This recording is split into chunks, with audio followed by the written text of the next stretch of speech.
Hello, and welcome back to CoValue App Tutorial. Decrypt Index PE, the third submodule in the Perception module, helps the user to decode what PE drivers are built in an index value and index price earnings multiple. This module enables users to determine whether the markets are undervalued or overvalued. To arrive at the present index value, the model discounts the future EPS growth of index companies by the expected market return. Users have an option to either create a valuation from databank indices or edit Decrypt Index PE valuations, or create a valuation plan without databank. Here, we import a Dow Jones Index data from US Databank and proceed after naming the plan 17th December 2022. This is just an illustration for the tutorial to understand the working of the app. In this screen, all the basic information, such as prior period, currency, is pre-filled from the databank. Users can distinguish their work by naming the valuation plans as they wish. Advancing to the PE driver screen, there are two scenarios, price and value, where PE value drivers must be entered. The market price, PE multiple, and EPS is as on the previous trading day is pre-filled. In the price scenario, expectations value drivers need to be iterated to equate the market price at the top of the screen with the index value at the bottom of the screen. The index value computed based on inputs entered by the user. This scenario assists you to analyze what is built in the current market price. In the value scenario, expectations PE drivers need to be entered based on user assumptions. The index value computed here will assist you to analyze the gap in price and value. Let us now enter the PE drivers for both the scenarios for the forecast period. Initially, we shall enter the PE driver assumptions same for both the scenarios, and then we'll iterate and analyze what is likely built in the current index price, and then change the assumptions for the value scenario as per your assumptions.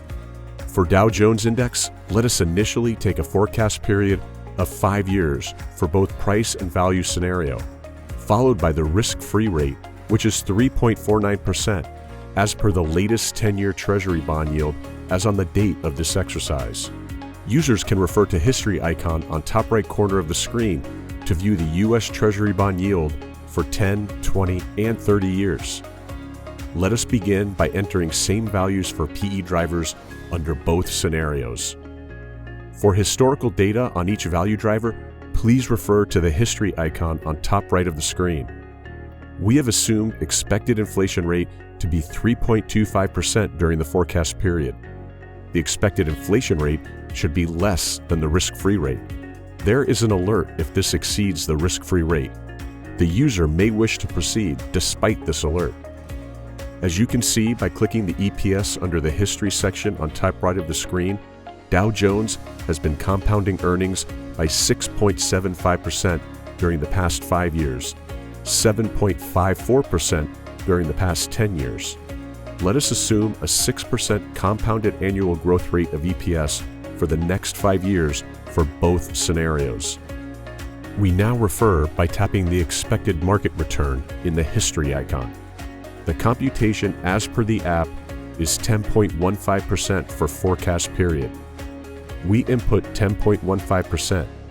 Users can also deploy other models or just use an implicit rate of return the investors expect in the stock market. Advancing to the terminal periods assumptions. The earnings of the index continue post the forecast period and thus have value. Terminal period assumptions helps to forecast the earnings into perpetuity. In this section, you need to enter your expected market return and terminal growth assumptions. The assumptions entered initially will be the same for price and value scenarios. You will need to enter the expected inflation rate expected during the terminal period. The user may click the history icon to check the history and CAGR of inflation for the currency for up to 30 years. Here, we take 2% as the expected inflation rate during the terminal period.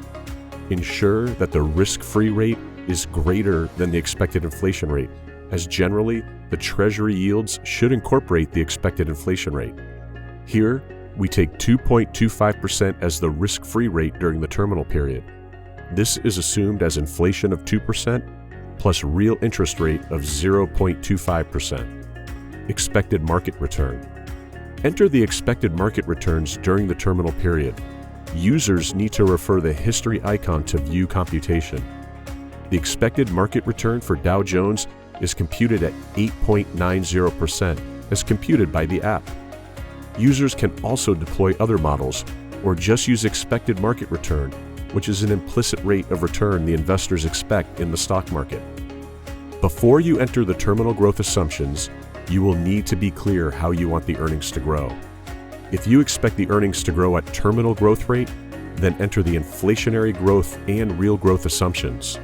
Or, if you want the earnings to grow at expected inflation rate, then enter only the inflationary growth, then enter real growth assumptions as 0.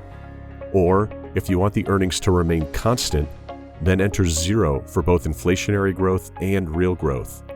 The inflationary growth should be in line with the inflation rate assumed during the terminal period.